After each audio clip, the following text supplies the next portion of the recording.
She did everything right. That is the part that haunts her. The morning routine was immaculate. Up at 6, breathing exercises, the journal open on the kitchen table before the coffee finished brewing.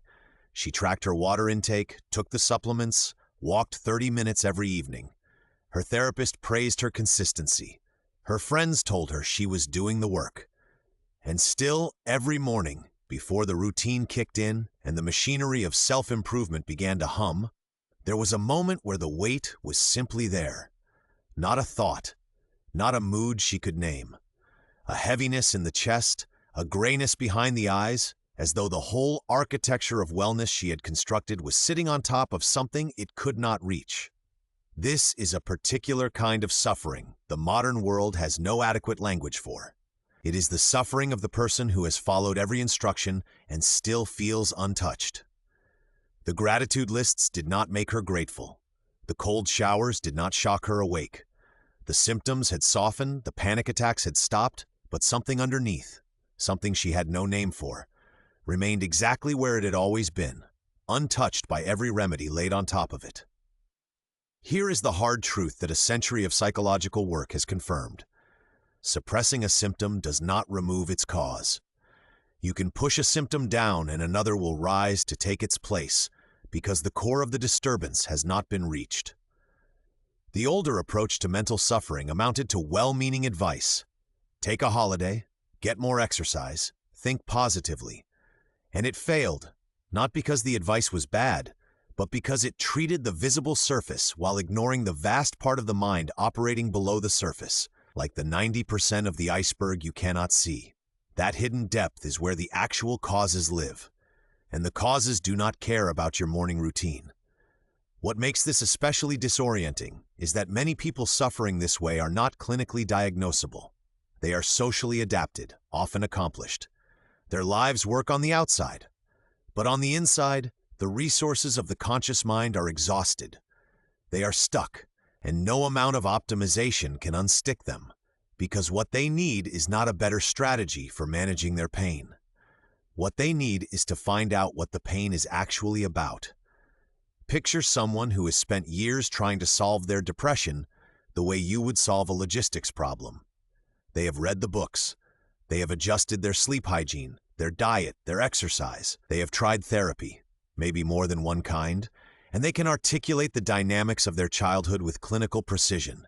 They understand themselves, or they believe they do. And yet the depression remains, sitting quietly beneath the understanding like water beneath ice, unmoved by every tool brought against it. What if the depression is not a problem to be solved? What if it is a question being asked, a question the inner world is posing to the conscious life, and the conscious life keeps answering with the wrong language? There is a pattern that runs through decades of psychological observation, and it is this: the suffering of the inner world is not a mechanical failure. It is the suffering of a human being who has not discovered what life actually means for them, not in the abstract, not the meaning you read in a book or hear in a lecture, but the lived, felt, inhabited meaning that takes possession of you and gives shape to the confusion. And no amount of common sense, no compendium of reasonable advice can provide that. Reasonableness takes you to the border of ordinary life and leaves you there. It does not cross into the territory where real psychic suffering lives. That territory requires something else entirely. Consider the person whose depression is rooted not in a chemical deficit, but in a spiritual one. And the word spiritual here does not mean religious. It means the deep inner life has gone barren. There is sexuality, but not love. There is information, but not understanding. There is activity, but not purpose. The person looks around for someone who actually possesses life's meaning, not someone who merely discusses it, and finds no one. No system of thought, no philosophy, no ideology can hand them what they need. What they need is faith, hope, love, and insight, and those are not deliverables. They cannot be prescribed. They must be found. And here is where the deeper center of the whole personality, not the everyday me, but the organizing intelligence behind the scenes, begins to make itself felt. Because the self does not communicate in the language of self-care. It communicates through disturbance, through the dream that will not leave you alone. through the mood that no supplement can lift, through the creeping sense that you have built a life on a foundation that is somehow fundamentally wrong. The darkness that approaches during a personal crisis has a hidden purpose, and well-meant, sensible advice, take a holiday, work harder, take up a hobby, is completely useless against it. None of that helps because the darkness is not a deficiency. It is an arrival. Something is coming toward you, and the only thing that works is to turn directly toward it without prejudice and ask what it wants. Sometimes what it offers first are not comforting images, but painful realizations. Bitter truths about what is actually wrong with you and the attitudes you have been living by. And those truths are not the kind you can journal about and move on from. They are the kind that reorganize your understanding of yourself. Behind this lies a principle that sounds almost paradoxical. Neurosis is always a substitute for legitimate suffering. There is a difference between consciously choosing to set something aside, a genuine moral decision which may cause worry and conflict but does not make you sick, and repressing it, which is a half-hearted looking away, a dropping of things too hot to hold, a refusal to become conscious of what you actually feel. That refusal is what makes people ill. Not the suffering itself, but the avoidance of it. The parts of yourself you have locked in a basement because they felt too dangerous or too shameful to own, the shadow, do not disappear because you stop looking at them. They grow louder. Nature does not forgive unconscious avoidance. It punishes it just as severely as a deliberate offense. The person who appears most moral, most composed, most together, and who is genuinely unaware of their darker impulses, often develops moods so toxic they become unbearable to everyone around them. The sanctity on the surface breeds hell underneath. What the depressed person is often carrying without knowing it is the natural and necessary pain they have been unwilling to bear. Happiness itself is poisoned when the measure of suffering has not been fulfilled. The self-care routine, the comfort, the optimization, all of it is designed to keep the suffering at bay. And the suffering will not stay at bay. It is not an invader. It belongs to the house. There is an old image that keeps surfacing across centuries of inner work, and it is worth sitting with. The alchemists, those early psychologists who projected the drama of the inner world onto chemical substances, had a name for the darkest phase of transformation. They called it the blackening stage, the darkening, the time when everything goes leaden, heavy, and gray. And they did not call it a failure, they called it the beginning. One old text equates lead directly with the state of depression. Another speaks of Saturn's spirit being overcome by the passion of melancholy. A 16th century writer noticed that the traditional blackness was not really about metals at all. It was about the darkness of disease, the sickness of body and mind. These practitioners were not describing chemistry. They were describing what happens when a human being confronts everything they have been avoiding and the inner world responds by shutting down the lights. Everything becomes doubtful. Convictions that once felt solid turn to sand. Moral certainty evaporates. The alchemists had a word for this paralysis, melancholia, and they said the great work, the real transformation, begins exactly here. This is not a metaphor that flatters the depressed person. Nobody wants to be told that their suffering is a starting point. But consider what the alternative implies. If the dark night is merely a malfunction, a circuit that misfired, a chemical that dipped, then the only response is to fix it, to restore the previous state, to get back to normal. And getting back to normal is precisely what fails for the people we are talking about. They were normal. Normal is where the problem began.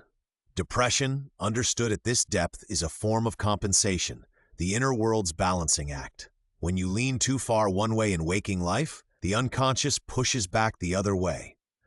When the conscious mind refuses to look at something, the unconscious drags it into view through mood, through heaviness, through the slow withdrawal of color from a life that looked fine on the outside. The habit of looking backward for something that used to bring joy, the nostalgia, the longing for who you used to be, is actually a disguised attempt to look inward. The depression is trying to take you somewhere, not backward, down, into the content that needs to be made conscious. And here is the hardest part. You do not cure the depression. It cures you. The illness is not a gratuitous, meaningless burden. It is a part of yourself, the other you've been trying to exclude from your life since childhood, from laziness or fear, or simply because no one taught you how to hold it. The part of you that goes to work, checks its phone, and worries about what people think, the ego, has been defending itself against this other self for so long that it has become, as one observer put it, a seat of anxiety. And the anxiety is not coming from outside. It is the sound of the door you bolted, rattling from within. Modern medicine no longer considers fever to be the illness itself. Fever is the body's purposive response, a reaction that serves healing, not destruction. In exactly the same way, the neurotic formation, the depressive episode, the dark mood that will not lift, these are not purely pathological. They have a meaning and a purpose. If you could destroy them the way you destroy a tumor, you would be destroying an enormous amount of useful energy along with them. The symptom is not garbage. It is a signpost. There is a kind of truth that is not liberating in the way we usually mean that word. It does not set you free to roam the heights. It makes you smaller, more inward. There are truths for people who need to be set free, and there are truths for people who have been forced into a corner. The person in the corner does not need Nietzsche's exuberance or philosophy's grand systems. They need what one old text calls a depressive truth, a truth that meets them where they actually are, in the cramped and airless room of their own limitation, and says, this is where the work begins. Not above, not beyond. Here, what the neurotic flings away as absolutely worthless contains the true gold they would never have found elsewhere. The illness contains the cure. And the cure is not comfort. The cure is the willingness to stop running from what the illness is trying to show you. So what does it actually look like to stop running? Not as a concept, as a lived experience. There is a figure who appears in the inner landscape when life has been lived too lightly for too long. Call it the inner destitute, the neglected part, the one standing in the snow while the rest of you vacations at the resort of self-improvement. It does not look like wisdom. It looks like weakness, like the version of yourself you would never post about or mention in therapy. And yet this figure holds the key to renewal. Without the depths, you do not have the heights. You need the bottommost in order to know what the heights actually are. Accepting the lowest in yourself means unavoidable suffering. There are graves in every human inner world. Old losses, old shames, old acts of cowardice that never got a funeral. The redemption of those buried things does not begin with heroism. It begins with self-love, which is not the same as self-care. Self-care can be another form of avoidance, a way of tending the surface while the basement floods. Self-love means being willing to live with yourself honestly, including the parts that are ugly and shameful and impossible to explain. Consider a woman hospitalized for what appeared to be a psychotic break, but was actually a depression so severe it had consumed her. She had been given narcotics and placed on suicide watch. Nothing else was done. What no one knew was that years earlier, in the fog of an approaching depression, she had half-consciously allowed something terrible to happen to her child. The child died. The knowledge of what she had done became the rock against which she was shattered. That was where her depression lived. Not in chemistry, in a secret she could not speak. When the secret was finally spoken, when someone named what the unconscious had already revealed through dreams, the woman recovered in 2 weeks. After years of confinement and useless sedation, the depression had not been the illness. The silence had been the illness. The depression was the inner world's refusal to let the silence continue. The principle here is not extreme. In many lives, the depressed person carries a story that has never been told. Sometimes a grief never allowed, a love never acknowledged, a betrayal that sits beneath every self-care routine like an unexploded device. Therapy, in the deepest sense, begins with the investigation of that wholly personal story, the secret against which you are shattered. When a piece of the personality splits off and operates on its own, like part of you has left the room, that dissociation does not heal through management. It heals through reunion. Real liberation comes not from glossing over painful feelings, but from experiencing them to the full. A woman who had spent years performing the role of the spiritual, composed person discovered underneath it, she was full of grief she had never let herself feel. grief over the children she never had, grief over the life she had arranged instead of lived. It grew into a sorrow so large it felt like the sorrow of the whole world. Only after she had completely given way to that feeling could she begin to create again. Depression is not asking you to feel better. It is asking you to feel more. That distinction matters, because almost everything the modern world offers, the depressed person, is designed to reduce feeling, to sand down the edges, to mute the signal, to restore a comfortable baseline. And the comfortable baseline is exactly where the problem started. The loss of meaning is not a symptom of depression. It is the cause. When conscious life has lost its promise, when the days feel like repetitions of a pattern that no longer carries weight, something in the unconscious breaks loose. The drives go haywire, not because they are the source of the trouble, but because the container has cracked. It is as though a ship were sinking and the crew busied itself analyzing the chemical composition of the water pouring in, rather than looking for the leak. The leak is the absence of meaning. The water is just what rushes in to fill the void. What the depressed person needs is not another protocol, not another morning routine, not another framework for managing the darkness. What they need is a depressive truth, a truth that does not elevate or liberate or inspire, but that meets them in the cramped room where they actually live. A truth that makes a person smaller and more inward, and in that reduction, paradoxically, more alive. Because it is only when you stop trying to be larger than your suffering that the suffering can finally speak. And what it says, if you are willing to listen, is not a diagnosis. It is a direction. Not upward, not outward, deeper.